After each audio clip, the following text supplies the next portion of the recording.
আসসালামু আলাইকুম। আশা করি আপনারা সবাই ভালো আছেন, আমিও ভালো আছি, আপনাদের দোয়াও ভালোবাসায়। তো এই যে দেখেন এখানে কত রকমের ফল আছে। এর মধ্যে কিছু কিছু ফল আছে যেগুলো আমার খুব পছন্দের। আমার যে সবচেয়ে পছন্দের ফল সেটা হচ্ছে অ্যাভোকাডো। এখানে অনেকগুলো অ্যাভোকাডো আছে। তারপরের পছন্দ হচ্ছে আম, তারপর হচ্ছে আপনার পেঁপে। তো এখানে ম্যাক্সিমাম ফলই হচ্ছে আমার পছন্দের। এই যে জামটা কিন্তু আমার পছন্দের না, প্রয়োজন তাই খাই। ড্রাগন ফল আমার ভালো লাগে না, পছন্দ না। আনারস যদি মিষ্টি হয় তাহলে আমি খাই, টক হলে আমি সেটা খাই না।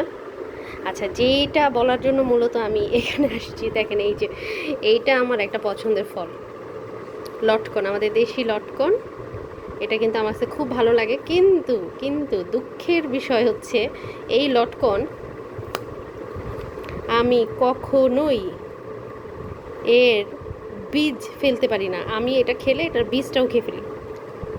আজকে চেষ্টা করি লটকনের বীজ বের করার, পারি নাই, ওটা খেয়ে ফেলছি। এখন এটা দেখি,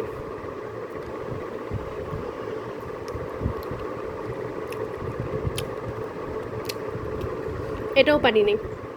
এই একটা আছে, এটা দেখি বের করতে পারি কিনা। পারি না, লটকনের বীজ খেয়ে ফেলছি। মানে এই জন্য না আমি খাইতে পারি না, মানে ভালো লাগে না যে আমি বীজ বের করতে পারি না, কিন্তু আমি পারি না। আরেকটা খেয়ে দেখি,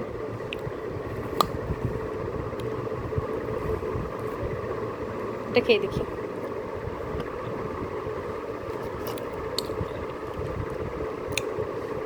পারি নাই, খেয়ে ফেলছি।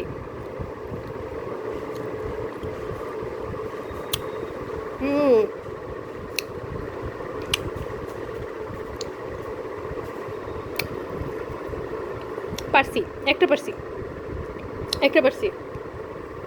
আরেকটা দেখি,